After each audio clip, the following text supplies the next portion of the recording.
नमस्कार दोस्तों, स्वागत है आपका लॉ गुरु में। मैं अनुराग ऋषि और आज की इस वीडियो में हम बात करेंगे स्कूल्स ऑफ जूरिस्प्रूडेंस के अंदर सोशियोलॉजिकल स्कूल ऑफ जूरिस्प्रूडेंस। और सोशियोलॉजिकल स्कूल ऑफ जूरिस्प्रूडेंस की इस वीडियो में सबसे पहले हम बात करेंगे इसके इंट्रोडक्शन की, फिर हम कवर करेंगे सोशियोलॉजिकल स्कूल की मीनिंग। उसके बाद में हम देखेंगे कि आखिर सोशियोलॉजिकल स्कूल की इमरजेंस में एग्जिस्टेंस में आने के रीज़न क्या क्या थे, और लास्ट में हम कवर करेंगे सोशियोलॉजिकल स्कूल के कुछ जूरिस्ट को, जिनमें हम देखेंगे डुग्विट को, एहनरिच को और रॉस्कोपाउंड को। तो वीडियो को लास्ट तक ज़रूर देखें। चलिए वीडियो शुरू करते हैं।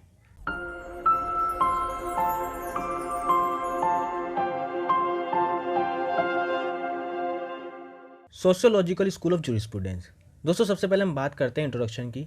तो जैसे कि हम सब लोग जानते हैं कि पहले के टाइम में जितने भी लॉज थे, जितने भी रूल्स रेगुलेशंस थे, वो ओरिजिन हुए थे कस्टम से। जो भी कस्टम्स हम लोग फॉलो करते थे उनमें से हमारे रूल्स रेगुलेशंस, हमारे लॉज ओरिजिन हुए। उसके बाद में जैसे जैसे सोसाइटी चेंज होती चली गई, हमारे पास में राजा महाराजाएं आए। उन्होंने अपने हिसाब से अपने लॉज बनाए, उन्होंने अपने हिसाब से लोगों को गवर्न करना शुरू कर दिया।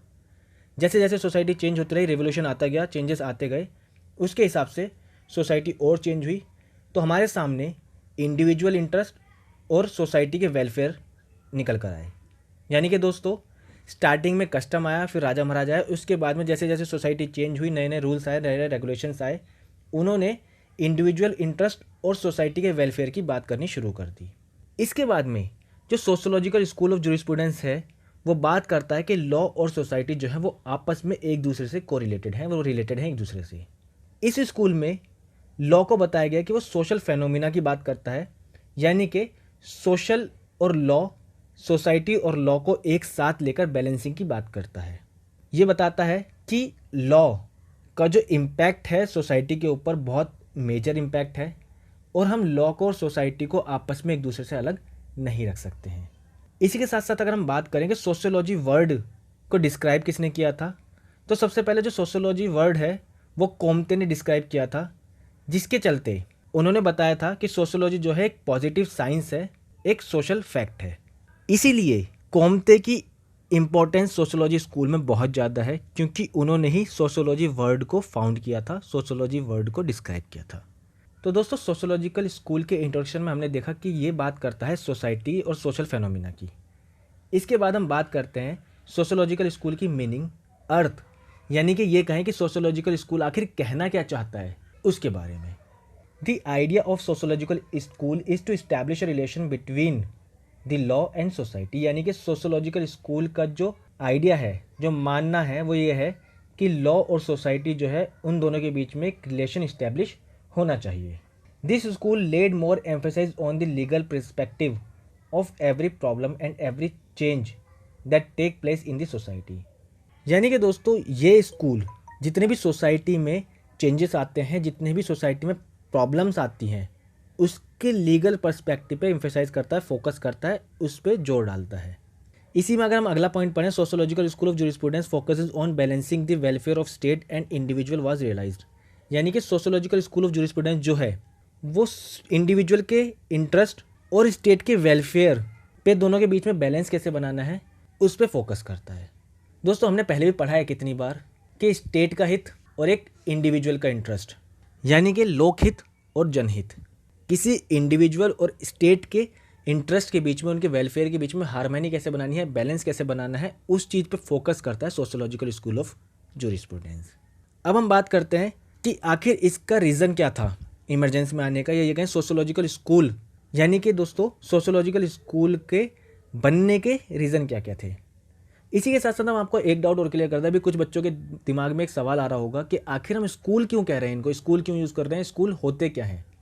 तो दोस्तों हमने पिछली वीडियोज़ में भी बताया इसके बारे में, हम फिर एक बार आपका डाउट क्लियर कर देते हैं।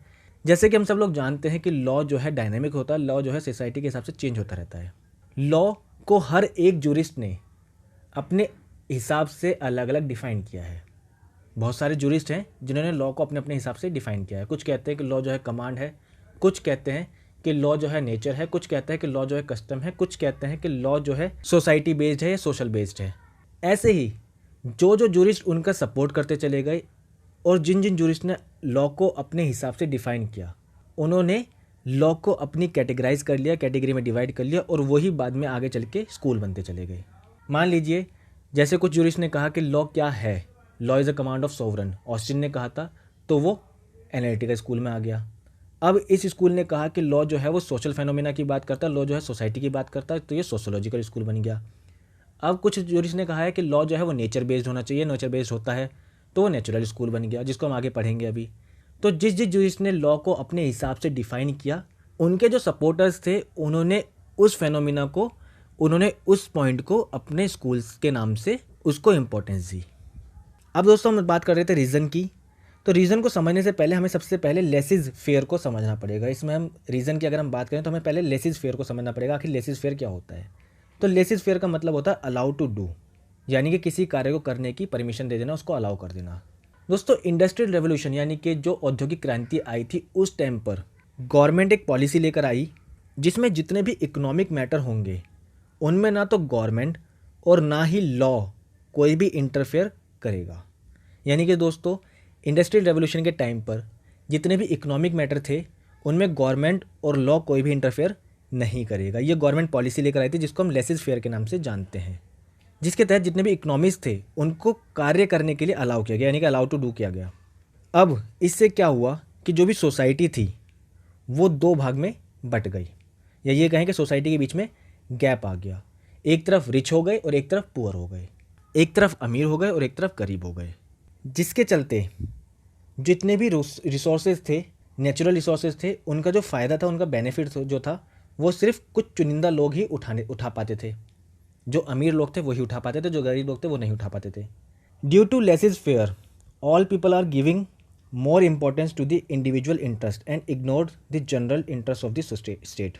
यानी कि दोस्तों लेसिस फेयर के चलते जितना भी इंटरेस्ट था, जितनी भी इंपॉर्टेंस थी वो इंडिविजुअल इंटरेस्ट को दी जाने लगी, स्टेट के इंटरेस्ट को नहीं दी जाने लगी। This sociological school came out as a reaction against the laissez faire because sociological school advocates the balance between the welfare of the state and individual interest. इसके चलते, इसीलिए क्योंकि जब अमीर अमीर हो गए, गरीब गरीब हो गए, तो दोनों के बीच में बहुत बड़ा गैप आ गया, दोनों के बीच में दरार आनी शुरू हो गई। तो सोशोलॉजिकल स्कूल को लाया गया, क्योंकि हमने पहले ही पढ़ा कि सोशोलॉजिकल स्कूल जो है वो सोसाइटी में बैलेंस बनाने का काम करता है। उसका काम है कि वो इंडिविजुअल इंटरेस्ट और सोशल वेलफेयर के बीच में हार्मनी बना कर रखे, बैलेंस को बना कर रखे। तो जब ऐसी सिचुएशन आई कि सोसाइटी और इंडिविजुअल के बीच में कॉन्फ्लिक्ट आ गया, दरार आनी शुरू हो गई ड्यू टू लेसिस फेयर, तो उस टाइम पर सोशोलॉजिकल स्कूल का आना जरूरी हुआ। समझा गया कि अब सोसाइटी और इंडिविजुअल के बीच में बैलेंस या ये कहें हार्मनी बनानी बहुत ज़्यादा जरूरी है, इसलिए सोशोलॉजिकल स्कूल को लाया गया। तो यही रीज़न था सोशोलॉजिकल स्कूल का इमरजेंसी में आने का। तो दोस्तों अब तक हमें ये समझ में आ गया होगा कि सोशोलॉजिकल स्कूल आखिर कहना क्या चाहता है। सोशोलॉजिकल स्कूल बात करता है सोसाइटी की और लॉ की, सोशल फेनोमिना की। वो कहता है कि लॉ और सोसाइटी जो है वो दोनों आपस में रिलेटेड है, कोरिलेटेड है, इन दोनों में ज़्यादा कोई फ़र्क नहीं है। इनका मानना है कि जो लॉ है वो सोसाइटी बेस्ड है, इसीलिए इसके फेवर में कुछ जूरिस्ट आए, कुछ एक्सपोनेंट्स आए, इसके समर्थक आए, विचारधारक आए, जिनमें से कुछ को अभी हम पढ़ेंगे यहाँ पर। पहले हैं Leon Duguit. Leon Duguit was a French jurist and leading scholar of droit public. यानी कि दोस्तों ल्यूइन डिग्विट जो थे वो फ्रेंच जूरिस्ट थे जो लीडिंग स्कॉलर थे ड्रॉइट पब्लिक को, जिसको पब्लिक लॉ के नाम से भी जानते हैं।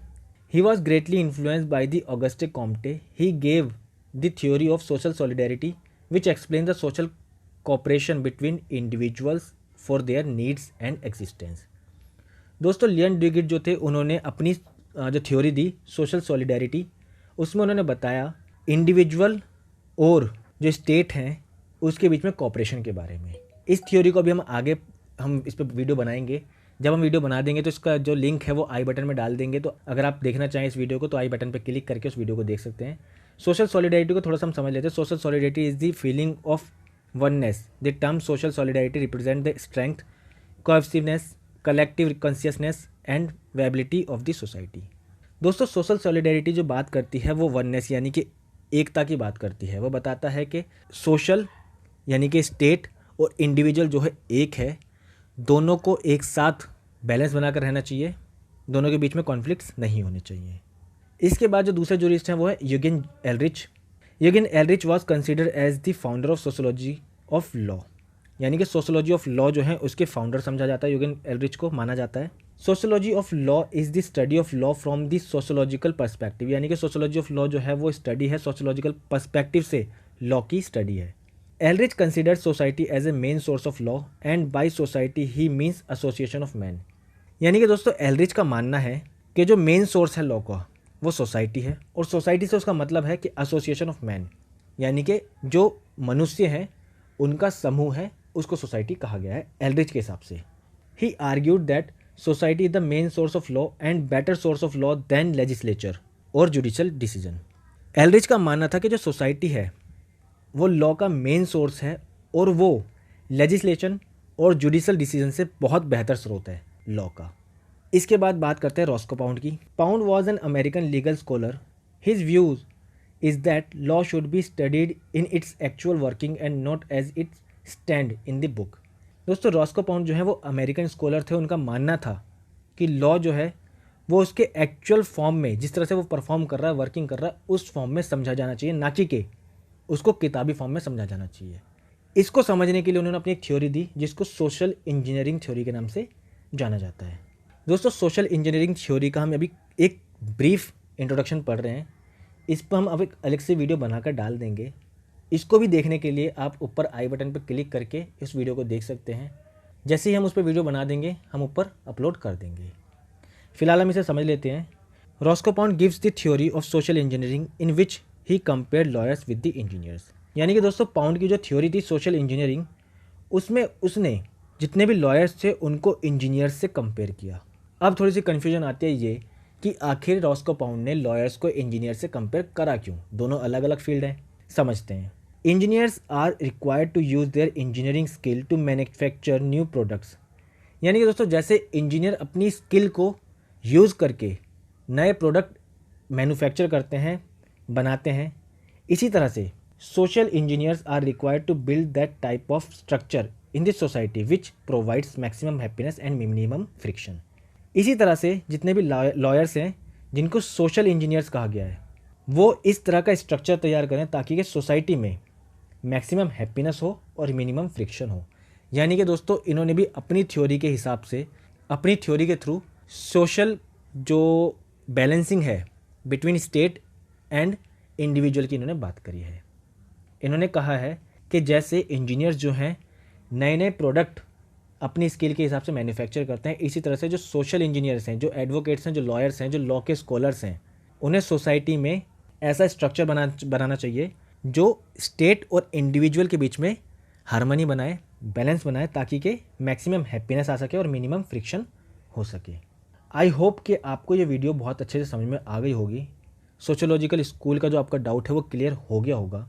इस वीडियो के नोट्स का लिंक हम इस वीडियो के डिस्क्रिप्शन बॉक्स में डाल देंगे, तो आप लोग चाहें तो उस लिंक पे क्लिक करके उन नोट्स को डाउनलोड भी कर सकते हैं। साथ ही साथ हमने इस वीडियो के डिस्क्रिप्शन बॉक्स में अपने फेसबुक पेज का लिंक और अपने इंस्टाग्राम अकाउंट का लिंक भी डाल दिया है। तो अगर आप लोगों ने अभी तक हमें वहाँ पर फॉलो नहीं किया है, लाइक नहीं किया है, तो हमें वहाँ जाकर लाइक और फॉलो करें। अगर आपका कोई डाउट है तो हमें वहाँ पर कमेंट करके भी डाउट क्लियर कर सकते हैं। हमारी वीडियो अच्छी लगी तो इसे लाइक करें, अपने दोस्तों तक इस वीडियो को शेयर करना ना भूलें।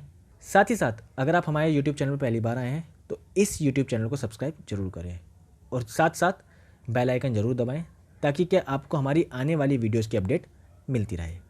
धन्यवाद।